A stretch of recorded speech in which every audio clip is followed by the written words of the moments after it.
안녕, 피타고라스 선생이야. 오늘도 돈의 흐름을 읽는 공식 하나 알려줄게. 지금 세계는 AI 패권을 놓고 전쟁 중이야. 미국이 45%, 중국이 20%, 한국은 겨우 3%야. 그런데 말이야, 최근에 엄청난 일이 벌어졌어. 중국이 AI 논문 수에서 미국을 처음으로 추월했거든. 1만 2천 편 대 1만 1천 편이야. 스탠포드 AI 인덱스 2025가 공식 확인한 숫자야. 근데 진짜 무서운 건 인재 격차야. 숫자로 보면 소름 돋을 거야. 한국은 AI 석박사가 1만 5천 명이야. 중국은 20만 명이거든. 13배 차이야. 13배. 이 격차가 지금 현재 진행형으로 벌어지고 있어. 이 상황을 한국 정부가 그냥 두고 볼 수는 없었겠지. AI G3 강국 도약 청사진을 정력 발표한 거야. 2026년부터 2028년까지 집중 투자하고 10대 산업에 AI를 전부 심겠다는 거야. 유구지 상용화 목표는 2030년이고 R&D 예산으로만 2조 원을 쏟아붓겠다는 거지. 근데 이게 진짜 가능한 얘기일까? 그리고 이 흐름 속에서 돈을 버는 기업은 어디일까? 이런 흐름, 우리 교실에서는 실시간으로 잡아내고 있거든. 종목 이름은 나중에 알려줄게. 오늘은 AI 패권 전쟁의 실체부터 족지시대 핵심 투자처까지 전부 뜯어볼 거야. 준비됐으면 바로 시작한다.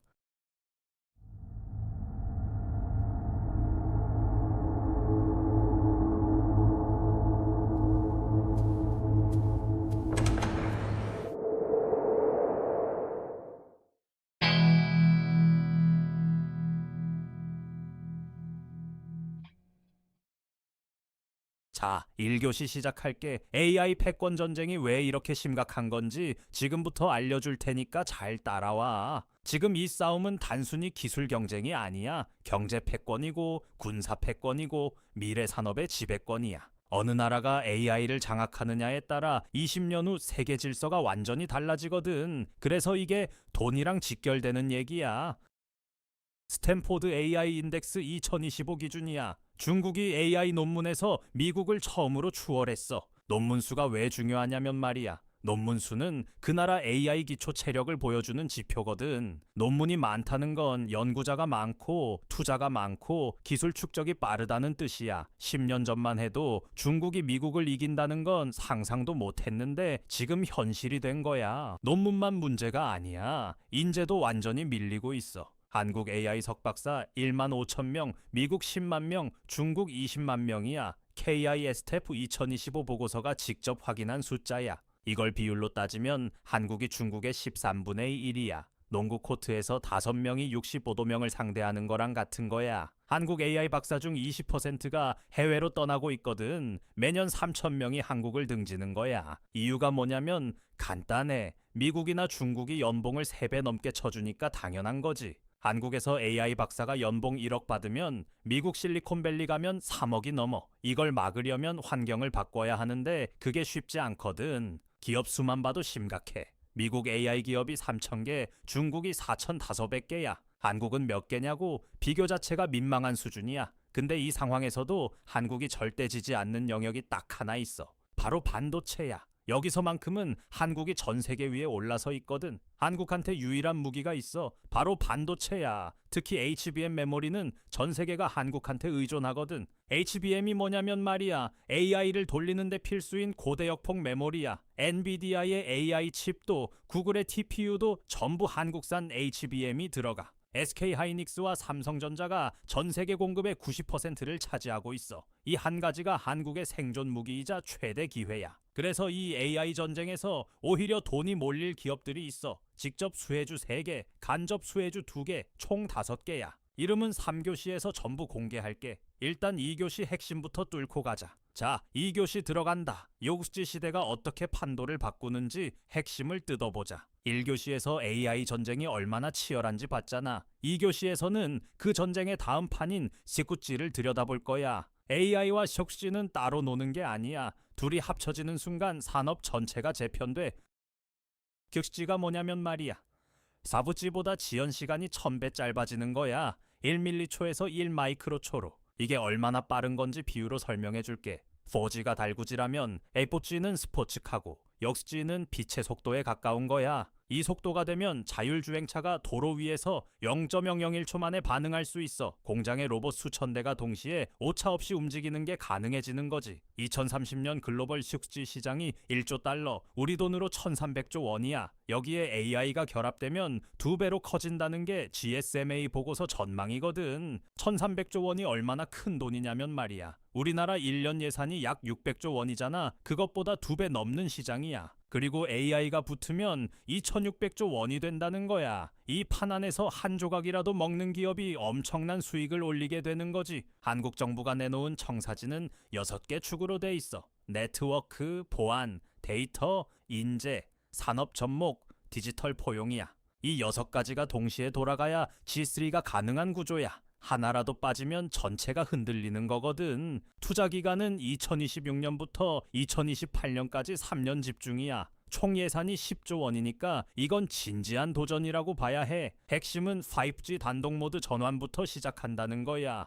올해 전국망 전환하고 6월에 판교와 세종에서 적지 테스트베드가 열려. 5G SA라는 게 뭐냐면 기존 LTE망에 의존하지 않는 완전 독립 5G야. 이게 완성돼야 역수지로 넘어가는 발판이 생기는 거야. 테스트베드 이후 상용화까지 4년, 생각보다 빠른 일정이야. 이 타임라인을 알면 어느 종목이 언제 움직이는지 보이거든. 근데 돈 싸움에서는 아직 밀려. 한국 6G 예산이 2조 원인데 중국은 7조 원이거든. 미국도 5조 원이야. 한국이 가장 효율적으로 써야 한다는 뜻이지 낭비할 여유가 없어. 이 3.5배 격차를 기술력으로 메울 수 있을지가 진짜 관건이야. 정부가 선택과 집중을 제대로 하느냐에 따라 결과가 달라질 거야. 데이터 센터 용량도 격차가 크지. 한국 목표가 5기가와트인데 미국은 이미 20기가와트야. AI를 돌리려면 전력이 엄청나게 필요해. 데이터 센터가 부족하면 아무리 AI 정책을 만들어도 실행이 안 되는 거야. 그래서 지금 데이터 센터 인프라 투자가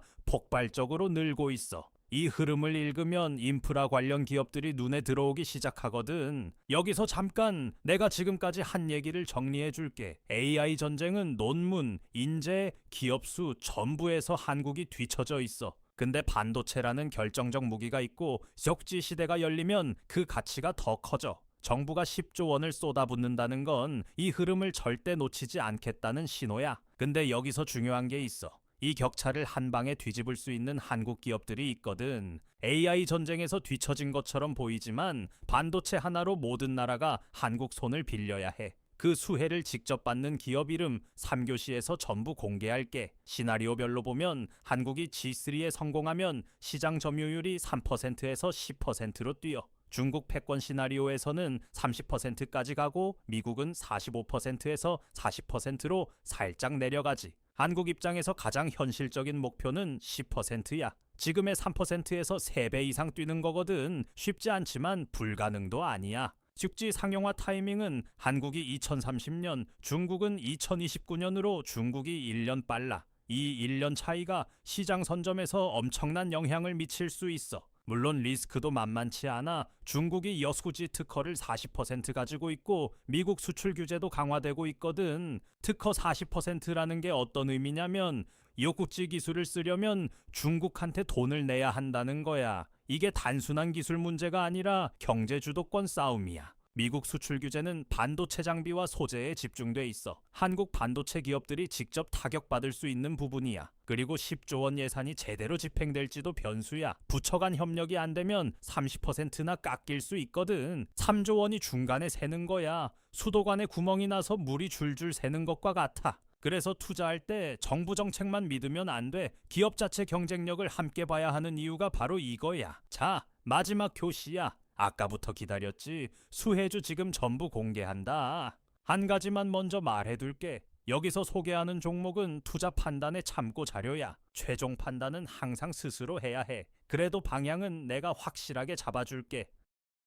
첫 번째, SK 하이닉스야. HBM4 AI 메모리를 전 세계에 독점 공급하고 있거든. 이 회사는 지금 AI 시대의 쌀 공장이야. AI 칩이 아무리 많아도 HBM 없으면 제대로 못 돌아가거든. 전 세계 AI 기업이 SK 하이닉스 눈치를 보는 이유가 이거야. 수요는 폭증하는데 공급은 한국밖에 없으니까 서울대 김창신 교수가 목표가를 30만 원으로 상향했어. 이쿠찌 백홀에도 HBM이 필수라서 수요가 50% 더 늘어난다는 거야. 지금 주가가 22만 원대인데 목표가가 30만 원이면 35% 상승 여력이 있는 거야. 물론 반도체 사이클은 변동이 크니까 타이밍을 잘 봐야 해. HBM 시장 점유율 90%라는 숫자는 독점에 가까운 거야. 경쟁자가 나타나도 따라오는데 최소 3.4년이 걸려. 두 번째는 삼성전자야. 6G 모뎀이랑 AI 프로세서를 동시에 개발하고 있어. 삼성전자가 강한 건 반도체만이 아니야.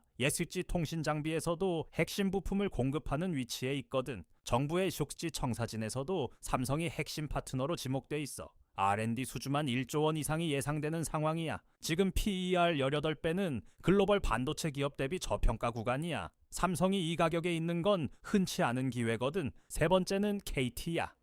5G SA 전환을 주도하면서 6G 테스트베드도 직접 운영하고 있거든.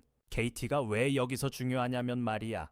6G 인프라를 직접 깔아주는 회사거든. 6G 세상이 오려면 누군가 기지국을 짓고 망을 운영해야 해. 그 역할을 KT가 맡고 있는 거야. PER이 7배밖에 안 돼. 완전 저평가야. NH투자증권은 목표가를 5만 원으로 보고 있어. 지금 3만 8천 원이면 30% 이상 여력이야. 간접 수혜주도 2개 알려줄게. DBI텍은 AI 반도체 후공정 전문이고 SAT는 데이터 센터 냉각 솔루션이야. DBI텍은 유국지용 RF 칩 수요 증가에 직접 수혜를 받아. RF 칩이 없으면 6cm 신호 자체가 안 터지거든. SAT는 데이터 센터가 늘어날수록 냉각 수요가 폭증하는 구조야. AI를 돌리는 서버가 뜨거워지면 반드시 냉각이 필요하거든. 두 종목 다 삼성증권, 키움증권이 동시에 추천한 종목이야. 기관이 관심 갖기 시작한 단계라는 뜻이야. 반대로 조심해야 할 종목도 있어. LG전자는 6G 스마트 기기가 지연되면서 중국 저가 공세에 타격받을 수 있거든.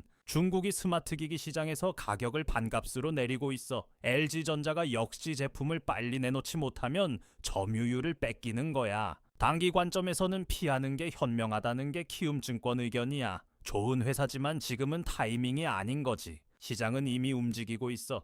6G AI 지수 거래량이 5억 주를 넘겼거든. 평균 대비 43% 폭증한 거야. 이게 무슨 의미냐면 말이야. 기관이랑 외국인이 먼저 자리를 잡고 있다는 신호거든. 큰 손들이 움직이면 개인 투자자한테는 시간이 얼마 없어. 지금 이 흐름을 파악하고 있는 것 자체가 유리한 출발선이야. 정리하면 분산 투자가 핵심이야. 반도체, 통신, 인프라를 나눠서 담되 하반기 반도체 사이클 둔화는 꼭 체크해.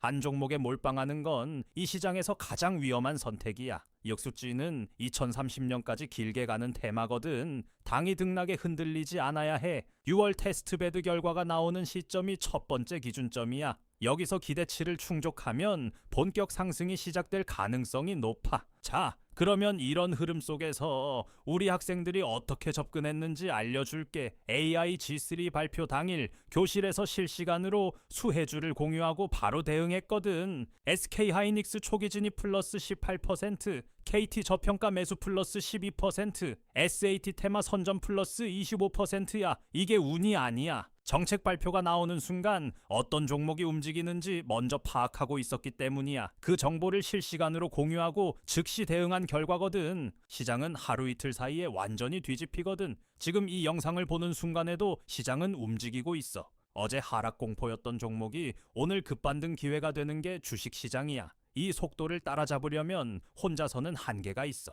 실시간으로 정보를 받고 바로 대응한 학생들이 수익을 낸 거야. 이건 우연이 아니라 전략이지. 정보를 먼저 아는 사람과 나중에 아는 사람 사이의 차이가 수익률의 차이야. 그 정보 격차를 줄여주는 게 우리 교실이 하는 일이야. 오늘 수업 어땠어? 다들 한국이 진짜 AI G3 갈 수 있다고 봐? 댓글로 알려줘. 내가 다 읽어. 그리고 이 흐름을 실시간으로 따라가고 싶다면 우리 교실로 들어와. 선착순이고 무료니까 부담 없어. 6월 테스트베드 결과 나오면 교실에서 바로 분석해줄게. 그게 첫 번째 실전 대응 타이밍이 될 거야. 구독하고 알림 설정해놔. 다음 영상에서 또 만나자. 들어오는 방법은 화면에 나오는 대로 따라오면 돼. 잘 보고 들어와. 안녕하세요. 선생님 제자 김한나예요. 지금부터 교실 입장하는 방법을 차근차근 알려드릴게요. 자, 고정 댓글을 보시면 이 링크를 눌러주세요. 그 다음 입장하기 버튼을 눌러주세요. 그럼 교실 입장 전에 간단하게 선생님이 질문을 하실 거예요. 이렇게 밑에 입력창이 있으니 차근차근 대답해 주시면 돼요. 이제 마지막 질문까지 끝났다면 여기 체크 버튼 눌러주시고 제출을 누르시게 되면 신청이 완료됐네요. 간단하고 쉽죠? 교실이 정원이 정해져 있어서 신청하신 순서대로 입장을 도와드리는 연락을 순차적으로 드리고 있으니 연락 놓치지 마세요. 감사합니다.